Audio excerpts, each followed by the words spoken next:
భారతదేశానికే దిక్సూచి ఈ కాళేశ్వరం ప్రాజెక్టు.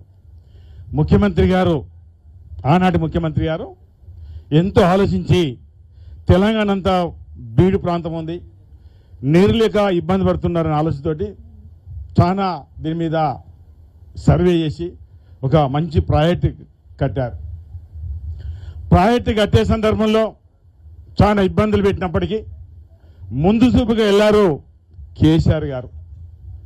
ఈ ప్రాజెక్టు మరి కట్టినప్పటి నుంచి కాంగ్రెస్ పార్టీకి ఇది కడితే కేసీఆర్కి ఒక మంచి పేరు వస్తున్న ఆలోచనతోటి ఎప్పటికప్పుడు దీన్ని అడ్డంకులు పెట్టిన సందర్భాలు. ప్రాజెక్టుకు అయ్యే ఖర్చు ఇక్కడ కాళేశ్వరం కావచ్చు, అన్నారం కావచ్చు, సింధీల కావచ్చు, ఇంకా 15 రిజర్వేర్స్ కావచ్చు, ఎన్నో సబ్ స్టేషన్లు, ఇవన్నిటికీ ల్యాండ్ అక్వైర్ కూడా ఇవన్నిటికీ లెక్కేస్తే దాదాపు 84,000 కోట్లు. అంటే ఇందులో 1,00,000 కోట్లు అవినీతి జరిగిందంటే ఎవరు మాట్లాడుతున్నారు? ముఖ్యమంత్రి గారు, డిప్యూటీ సీఎం గారు, మంత్రులు మాట్లాడుతున్నారు. అసలు వాళ్ళకి అవగాహన ఉందా? ప్రాజెక్ట్ ఒక కాళేశ్వరం ఒక పిల్లర్ కుంగితే దానికి ఆ కుంగిన దాన్ని రిపేర్ చేస్తే బహుశా ఓ 10 కోట్లు, 20 కోట్లు, 30 కోట్లు ఖర్చు అవుతుంది. 30 కోట్లు ఖర్చు అయ్యేదాన్ని 1,00,000 కోట్లు అవినీతి జరిగింది, ఇది నీళ్లలో పోసిననే మాట మాట్లాడుతుంటే అసలు వాళ్ళని ఏ విధంగా భావించాలి? ఏ విధంగా భావించాలి? అంటే ఏ మాత్రమూ అవగాహన లేని ముఖ్యమంత్రిగా, అవగాహన లేని మంత్రులుగా మనం భావించవలసిన బాధ్యత మనపై ఉంది. ఎందుకు నవంబర్లో దాన్ని కాస్త పిల్లర్ కుంగింది. ఇందాక చెప్పినట్టుగా ఏ ప్రాజెక్టు కట్టాలన్నా సెంట్రల్ వాటర్ కమిషన్ డిసైడ్ చేయాల్సి వస్తుంది. వాళ్ళ అనుమతి ప్రకారమే కట్టిన సందర్భాలు. అంతకుముందు వైఎస్ఆర్ గారు ఉన్నప్పుడు అక్కడ సిరిపురంలో తుమ్మిడిహట్టు కూడా దానికి ఫౌండేషన్ వేసిన సందర్భాలు. అక్కడ మట్టి తీయలేదు, తట్టడి మట్టి తీయలేదు, కానీ అక్కడ రాంగా కట్టుకుంటూ పోయారు, కాలువలు తీసుకుంటూ పోయారు.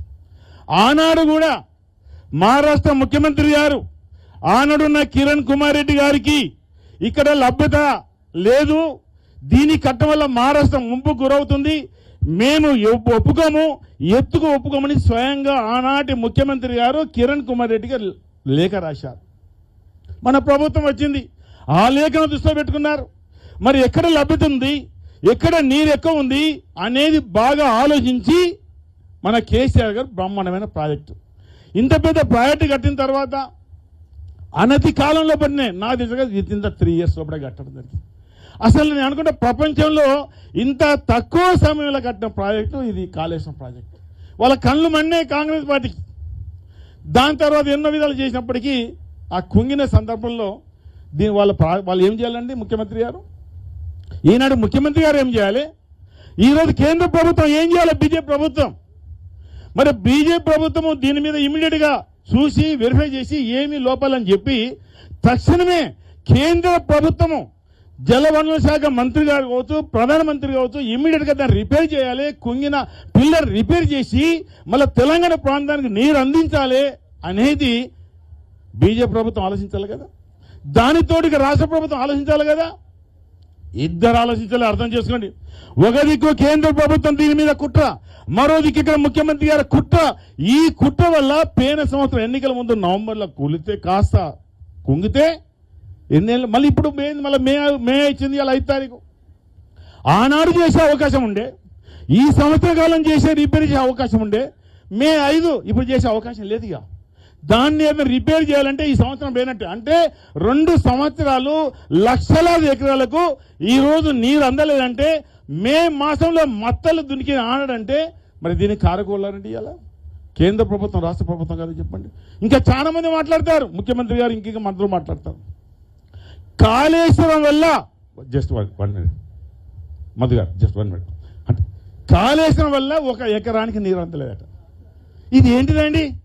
నాకు 2 లెక్కలు 2019, 20, 21, 22, 22, 23, 24 దాకా 175 టీఎంసీలు కాళేశ్వరం నుంచి లిఫ్ట్ చేసి ఎల్ఎంపీలలో పోసి ఎల్ఎంపీల నుంచి మీ వాళ్ళకి పంపించారు. ఇది వాళ్ళకి తెలియదా? పంట ఎట్లా పండిందండి? దాని 1 ఎకరం నీరు అందలేదన్నారు. అంటే వాళ్ళకి అవగాహన ఉందా లేదా చెప్పండి. 170 టీమ్స్లు ఎప్పుడు లిఫ్ట్ చేస్తారండి? వర్షాకాలం చేయరు. వర్షాకాలం అన్ని ప్రాజెక్టులు నిండుంటాయి. ఎప్పుడైతే వర్షాకాలం తర్వాత నీళ్లు వాడుతున్న తర్వాత రెండో పంటకు నీరు లిఫ్ట్, ఆ టైంలో 170 టీమ్స్లు 19 నుంచి 24 చాలా తక్కువ 7 టీఎంసీలు లిఫ్ట్ చేశారు.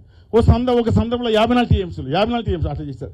ఇన్ని టీఎంసీలు లిఫ్ట్ చేసిన తర్వాత ముఖ్యమంత్రి గారు ఒక సందర్భంలో బట్టి గారు మా ప్రాంతం నుంచి పోయాడు, పాదయాత్ర చేసుకుని 1 ఎకరాన్ని నీళ్ళేదట.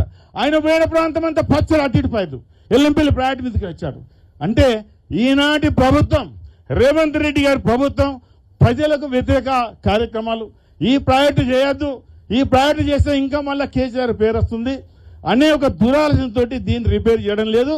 ఈ సందర్భంలో మన నాయకులు చాలా మంది చెప్తున్నారు, ఇక్కడ మరి మధు గారి కార్యక్రమం పెట్టడం, మనం అందరినీ విలడం, అందులో బాగా విశ్లేషకులు అనుభవం ఉన్నవారు ప్రకాష్ గారు కావచ్చు, మసూద్ గారు కావచ్చు, ఈశ్వర్ గారు కావచ్చు, ఇది ప్రజలకు తెలిసే విధంగా ఒక మంచి కార్యక్రమం పెట్టడం జరిగింది. మనం డిమాండ్ అలా ఈ రోజు రాష్ట్ర ప్రభుత్వానికి, కేంద్ర ప్రభుత్వానికి తక్షణమే కుంగిన పిల్లర్ను రిపేర్ చేసి తెలంగాణ ప్రాంతానికి మేలు చేయాలి. నేను ఒక మాట చెప్తాను చివరిగా, ఎల్లంపల్లి ప్రాజెక్ట్ ఎంతండి? 600 కోట్ల అన్నాడు. ఎమ్మెల్యేగా ఉన్నప్పుడు నా ప్రతిపాదన అన్నాడు. వైఎస్ఆర్ గారి నా ప్రతిపాదన 35 ప్రాజెక్టులు ప్రతిపాదించినప్పుడు ఎల్లంపల్లి లేదు. నేను అసెంబ్లీలో వైఎస్ఆర్ అడుగుదల ప్రతిపాదించారు, దాన్ని సాక్షి చేశారు. ఆ ప్రాజెక్టు 600 కోట్లు, వీళ్ళేమో గింత కూలితే 1,00,000 కోట్లు అంటున్నారు. ఇది దృష్టి పెట్టుకోండి. ఏది ఏమైనా మన డిమాండ్ కేసీఆర్ గారి నాయకత్వాన ఖచ్చితంగా కుంగిన పిల్లర్ రిపేర్ చేసి తెలంగాణ ప్రాంతం అంతా సస్యశ్యామలంగా ఉండే దిశగా ఈ రోజు ప్రభుత్వాన్ని, కేంద్రాన్ని, రాష్ట్రాన్ని మనం డిమాండ్ చేయాల్సిన బాధ్యత మనపై ఉందని చెప్తూ అందరికీ నమస్కారం.